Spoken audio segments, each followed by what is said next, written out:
rapport à ce que la réalité actuelle. Comment trouvez-vous? Bon, écoutez, la réalité actuelle est ce que les statistiques nous donnent, les questionnaires qui sont envoyés. Donc je pense que Madagascar a à peu près 20 millions d'habitants. Le taux de pénétration de la téléphonie mobile, comme dans la plupart des pays, atteint à peu près 30 à 40%. Mais nous avons encore une marge de progrès significative avant de donner les outils de communication à tous les malgaches et en dehors des grandes villes, partout, sur toute l'étendue du territoire. Donc il y a réellement effectivement une fracture entre les grandes villes et les zones rurales qu'il va falloir combler de manière à ce qu'on puisse donner la même chance à tous les jeunes malgaches, qu'ils soient à l'intérieur du pays, en Tanarive ou dans les autres grandes villes, d'accéder à l'information, aux moyens de formation moderne et à être part entière de cette société de l'information. Il fut un moment où la question de passerelle internationale a été discutée à Madagascar. Quelle est la position de votre position? Alors, l'UIT en tant qu'agence spécialisée des Nations Unies donc, ne fait pas de concurrence avec les manufacturiers et les équipementiers, ce qu'on appelle ici les opérateurs de téléphonie. Nous mettons en place les cadres de compétition saine, transparente et d'encouragement de manière à ce qu'ils puissent faire leurs affaires tout en répondant au schéma de développement dressé par le gouvernement. Alors, évidemment, en tant qu'île, au départ, n'était connu à Madagascar que les accès satellitaires. C'était la seule façon que nous avions d'être reliés au monde. Mais aujourd'hui, avec l'arrivée des câbles sous-marins à fibre optique, s'ouvre la connectivité large bande, exactement comme si vous trouviez en Europe aux États-Unis.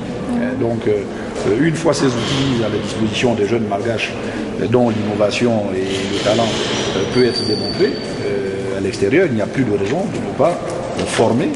Il faut former des entités économiques, des PME, PMI et des sociétés de services qui répondraient aux besoins et aux attentes d'une main-d'œuvre qualifiée, d'un meilleur marché, et prendre des parts de marché dans l'économie, dans l'économie globale de la société de l'information. Donc ces câbles-là qui desservent maintenant l'île ne dispensent pas le gouvernement de continuer le combat du développement dans l'axe dorsal. Parce que ça arrive sur la côte, d'accord, mais après il faut développer ces zones de fibre optique à l'intérieur du pays.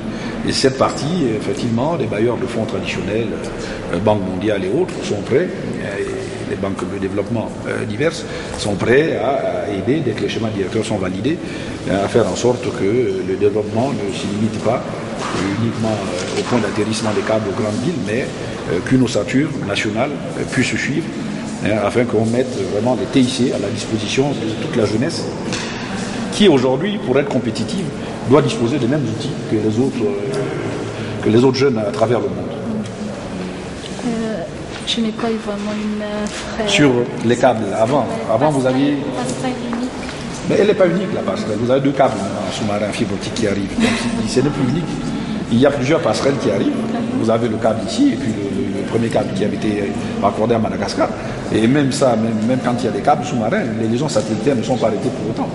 Donc des passerelles multiples existent pour relier Madagascar au monde entier.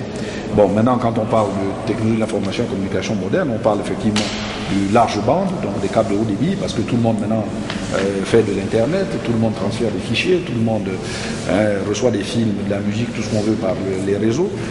Et donc ces passerelles existent.